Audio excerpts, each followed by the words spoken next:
Hello guys, അപ്പോൾ നമ്മൾ ഇന്നൊരു യാത്ര പോകട്ടോ. നമ്മളെന്ന് പറഞ്ഞു കഴിഞ്ഞാൽ ഞങ്ങളുടെ ഫാമിലിയാണ്. അതായത് എൻ്റെ അമ്മ വീട്ടിൽ നിന്ന് കുറേ നാളത്തെ ഒരു ആഗ്രഹം ഇരുന്നിട്ടോ, ഇങ്ങനെ എല്ലാവരും കൂടി ഒരു യാത്ര. നമ്മള് ട്രാവലറിനാണേ പോണത്. ഒരു 5:30 എല്ലാവരും ഒരുങ്ങിയതാ ഞങ്ങൾ പുറപ്പെട്ടു കേട്ടോ. അമ്മയുടെ അച്ഛനും സഹോദരങ്ങളും അവരെ മക്കളും മരുക്കളും പേരക്കുട്ടികളൊക്കെ ആയിട്ട് ഒരു 10-20 ആൾക്കാരുണ്ട് കേട്ടോ. ഫുൾ വൈബ് ആയിരുന്നു കേട്ടോ. കുറച്ച് കഴിഞ്ഞപ്പോൾ തന്നെ ഞങ്ങളെ വയറ്റിനുള്ളിൽ നിന്ന് വിശപ്പിന്റെ വിളി വന്നിട്ടോ. പിന്നെ നേരം വെളുത്തു ഒന്നും നോക്കിയില്ല, ഞങ്ങൾ വണ്ടി ഒരു സൈഡാക്കി. രാവിലത്തെ ഭക്ഷണം നമ്മൾ വീട്ടിൽ നിന്ന് ഉണ്ടാക്കി കൊണ്ടുപോയതാട്ടോ. അയ്യോ, എങ്ങോട്ടാ യാത്ര എന്നുള്ളത് പറയാൻ പറഞ്ഞല്ലേ. നമ്മള് കോയമ്പത്തൂരുള്ള ആദിയോഗിനെ കാണാൻ വേണ്ടി പോവാട്ടോ. ഈവനിങ്ങിന് ലൈറ്റ് ഷോ ആണ് കേട്ടോ നമ്മളെ പ്രധാന ലക്ഷ്യം. പിന്നെ പോകുന്ന വഴിക്ക് വേറെ കുറച്ച് സ്ഥലം കൂടി കയറുന്നുണ്ട്. അപ്പൊ വീഡിയോ എല്ലാവരും സ്കിപ്പ് ചെയ്യാതെ കാണണേ.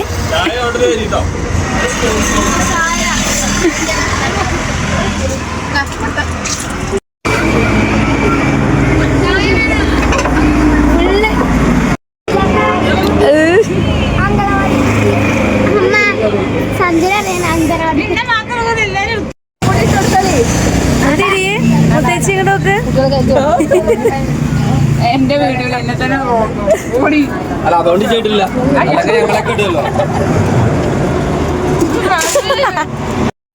അപ്പൊ ഞങ്ങളെ ഭക്ഷണം കഴിക്കലും എണ്ണ ട്രോളലും എല്ലാം കഴിഞ്ഞ് ഞങ്ങൾ അടുത്ത സ്ഥലത്തേക്ക് വിടുക കേട്ടോ. ഈ ചിരിച്ചുകൊണ്ടിരിക്കുന്ന മുതലാണ് എന്റെ ഏട്ടനും അപ്പുവേട്ടനാണ് ഈ ടൂറിന്റെ കോർഡിനേറ്റേഴ്സ്. വലിയ സംഭവമാണെന്ന വിചാരം, എന്തോ ആവോ. അങ്ങനെ കയറി ചെല്ലുമ്പോഴാണ് ഈ വണ്ടിക്കുള്ളിൽ ഒരു ബ്യൂട്ടി പാർലറുള്ള വിവരം ഞാൻ അറിയണത് കേട്ടോ. യാത്ര രാവിലെ ആവുകൊണ്ട് മക്കളൊക്കെ ഉറക്കം നീപ്പിച്ച് കൊണ്ടുവന്ന കേട്ടോ. അപ്പൊ മേക്കപ്പും ഡ്രസ്സിംഗ് ഒക്കെ വണ്ടിന്റെ ഉള്ളിൽ തന്നെയാണ്. സഞ്ചരിക്കുന്ന ബ്യൂട്ടി പാർലർ. ആർക്കെങ്കിലും ബ്യൂട്ടി പാർലറിലേക്ക് പോകണമെങ്കിൽ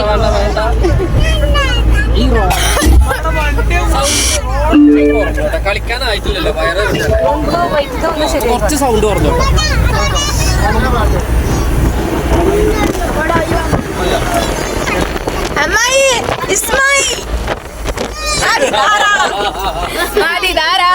അമ്മേനൊക്കെ നോക്കിയാൽ 32 വലിയ പുറത്താണ്. പറഞ്ഞിട്ടില്ല. പിന്നെ അങ്ങോട്ട് അവിടെ ഫുൾ വൈബ് ചെയ്യുന്നു, ഫുൾ ചാട്ടം. കഴിച്ച ഭക്ഷണം ദഹിക്കുന്നത് വരെ ചാട്ടം തന്നെ. അപ്പൊ നിങ്ങൾ വിചാരിക്കും ഞങ്ങൾ ഭയങ്കര ഡാൻസാരാണെന്ന്. അല്ല, ആകെ 4 സ്റ്റെപ്പും 100 പാട്ടുണ്ട്. ഏത് പാട്ട് വന്നാലും ഒരൊറ്റ സ്റ്റെപ്പ് മാത്രം. ഞങ്ങളെക്കാട്ടിലും വൈബ് ഉണ്ട് എന്ന് ആരാ അറിയോ? അത് 2 ചുരുങ്ങാളുണ്ട്. ആ ചുരുങ്ങാളാണ് ഞങ്ങളെക്കാട്ടിലും വൈബ് ഉള്ളത്. കണ്ടു നോക്കൂട്ടോ.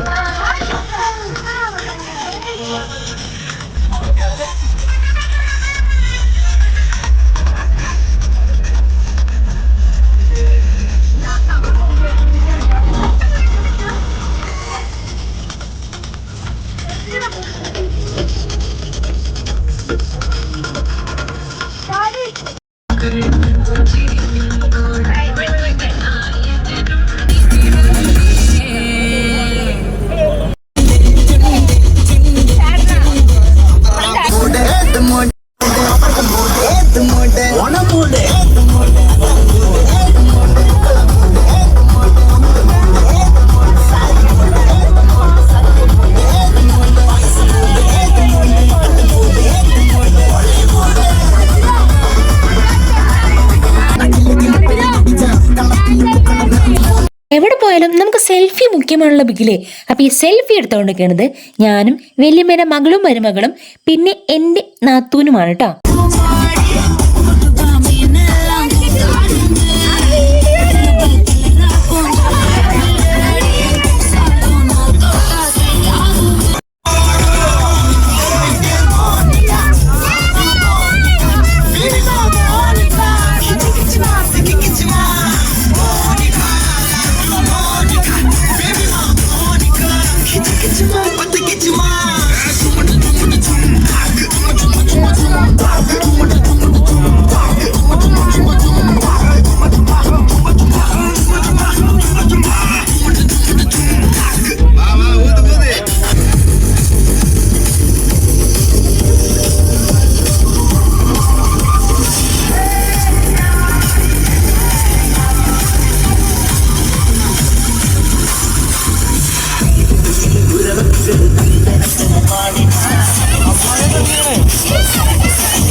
ചാട്ടവും പാട്ടും ഡാൻസും ഒക്കെ തിന്ന ഭക്ഷണം ഏകദേശം ദഹിക്കാനായപ്പോഴത്തേക്ക് ഞങ്ങൾ ഫസ്റ്റ് ഡെസ്റ്റിനേഷനിൽ എത്തിയിട്ടുണ്ട് കേട്ടോ. നമ്മൾ ആദ്യം പോണത് മലമ്പുഴ ഡാമിനോട് സമീപത്തുള്ള കവ ഐലാൻഡൊക്കെയാണ് കേട്ടോ.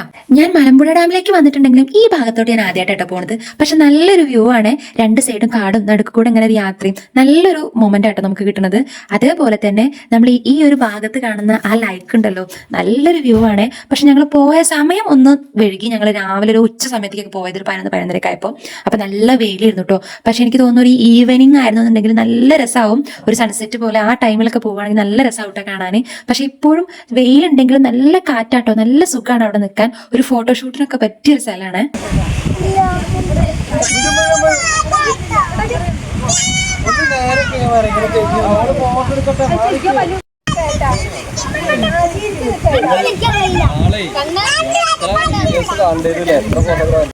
പിന്നെ ഞങ്ങൾ കുറേ നേരം അവിടുത്തെ വ്യൂ ഒക്കെ കണ്ട് കുറേ ഫോട്ടോ ഒക്കെ എടുത്ത് അവിടുന്ന് നേരെ പോയത് മലമ്പുഴ ഡാമിലേക്ക് കേട്ടോ. പക്ഷെ അവിടെ ഞങ്ങൾ ഞാനൊക്കെ പണ്ട് പോയതിനേക്കാട്ടിലും കുറേ അവിടുത്തെ ആ ഗാർഡനിങ്ങും പാർക്കും ഒന്നും ഇല്ല കേട്ടോ. അവിടെ പണി നടക്കുക തോന്നുന്നുണ്ട്. പക്ഷെ അവിടുന്ന് എനിക്കധികം വീഡിയോസ് എടുക്കാൻ പറ്റിയില്ല, കാരണം കണ്ണിൻ്റെ കയ്യിലിരുന്നു ഫോണ്. അവിടുന്ന് നേരെ ഞങ്ങൾ ഇറങ്ങിയത് ടിപ്പു സുൽത്താന്റെ കോട്ട കാണാനാണ്. അപ്പൊ ഞാൻ നേരത്തെ പറഞ്ഞല്ലോ, നമ്മുടെ അമ്മയുടെ അമ്മച്ചനും കൂടി നമ്മളെ കൂടെ ഉണ്ട് കേട്ടോ.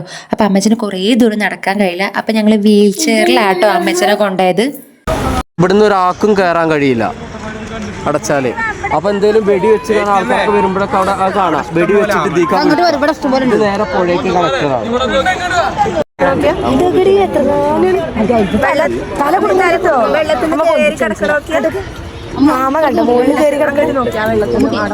ഈ കോട്ടയുടെ ചുറ്റുഭാഗവും ശത്രുക്കൾ കയറാക്കാൻ വേണ്ടി ഒരു കിടങ്ങ് ഉണ്ടാക്കിയിട്ടുണ്ട് കേട്ടോ. അതാണ് ഈ കാണുന്നത്. ഇതിന്റെ അപ്പുറം കടന്ന് അപ്പുറത്തേക്ക് എത്താൻ കുറച്ച് മെനക്കെടേണ്ടി വരും. പക്ഷേ ഇപ്പൊ അവിടെ ഫുള്ള് മീനുകളും അതേപോലെ തന്നെ ആമകളൊക്കെ ഉണ്ട് കേട്ടോ. കുട്ടികൾക്ക് അത് നല്ല രസമായി കാണാൻ. മൈസൂർ രാജാവായ ഹൈദറിൽ നിർമ്മിച്ച ഈ കോട്ട അതിലൊന്നൊന്നര കോട്ടയാണ്. ഈ കാലത്തെ ഒരു ടെക്നോളജിയോ ഒരു മെഷീൻസോ ഒന്നുമില്ലാതെ ചെങ്കല്ല് വെച്ചിട്ട് ആ സ്ക്വയർ ആകൃതിയിൽ ഉണ്ടാക്കിയ ആ ഒരു കോട്ട അതൊരു കാണേണ്ട മുതൽ തന്നെയാണ് കേട്ടോ.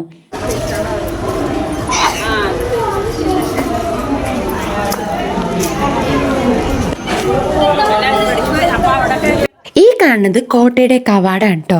അതിൻ്റെ വാതിൽ നോക്കൂ, എന്തോരം അത്യാവശ്യം നല്ല ഉയരത്തിനാട്ടോ. നല്ല കൊത്തുപണികൾ വെച്ചിട്ട് നല്ല ഭംഗിയാണ് കാണാൻ. ഈ വാതിൽ കഴിഞ്ഞ ഉടനെ തന്നെ സൈഡിലായിട്ട് ഒരമ്പലമാണ് കേട്ടോ.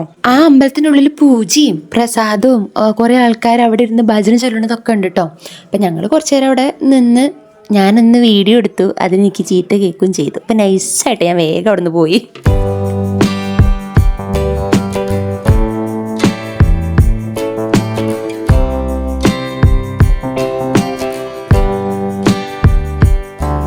അമ്പലം കണ്ട ഉടനെ കണ്ണൻ തുടങ്ങി വാശി. അയ്യേ, ഇതാണോ അമ്മ കോട്ട കാണാൻ പോവാന്ന് പറഞ്ഞിട്ട്?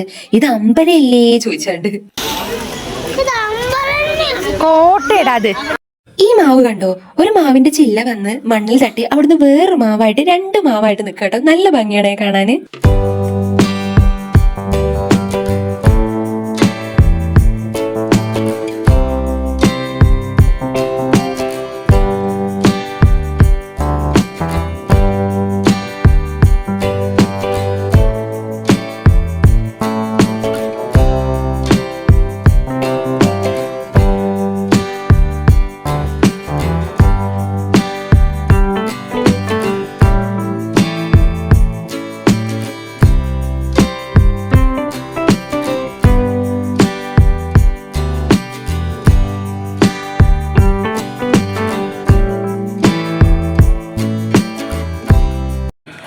കോട്ടേനുള്ളിൽ വേറൊരു പ്രത്യേകതയാണ് ഈ സ്റ്റെപ്പ് ഇങ്ങനെ കയറി ചെന്നിട്ട് ഒരു വൃത്താകൃതിയിൽ കുറച്ച് സ്പേസ് കിട്ടോ.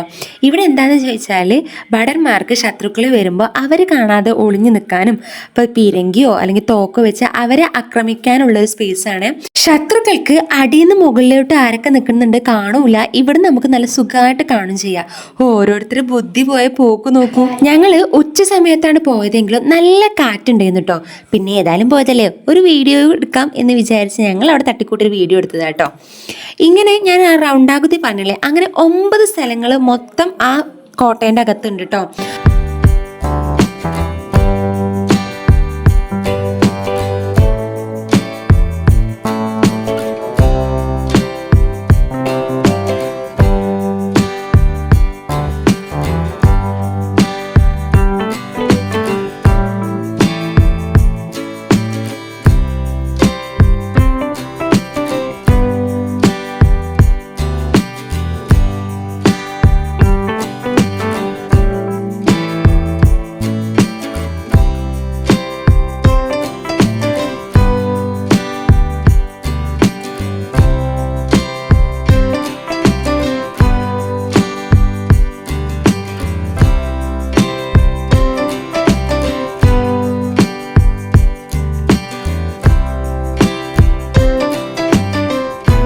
ആ കോട്ട ചുറ്റി വന്നപ്പോഴത്തേക്ക് ഞങ്ങൾ ആകെ കുഴങ്ങിട്ടോ. പിന്നെ ആ മരത്തിൻ്റെ ചോട്ടിൽ നല്ല കാറ്റും കൊണ്ടിരുന്നേ.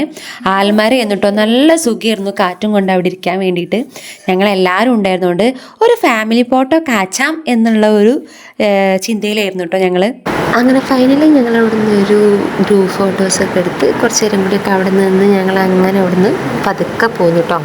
ഇതൊക്കെ പാടെ കഴിഞ്ഞപ്പോഴത്തേക്കും വിശപ്പിൻ്റെ ഉള്ളിൽ ഏത് ഭാഗത്ത് കൂടെയൊന്നും വന്നറിയില്ല. പിന്നെ ആരും കളിക്കാനോ ചാടാനോ നിന്നില്ല, ഒരു ഭാഗത്ത് സൈഡായിരിക്കുമായിരുന്നു. പിന്നെ ഞങ്ങൾ ഭക്ഷണം തിരഞ്ഞ് നടക്കുകയായിരുന്നു കേട്ടോ. അവസാനം ഞങ്ങൾ ശരവണ ഭവൻ ഹോട്ടലാണ് കേട്ടോ കണ്ടെത്തിയത്.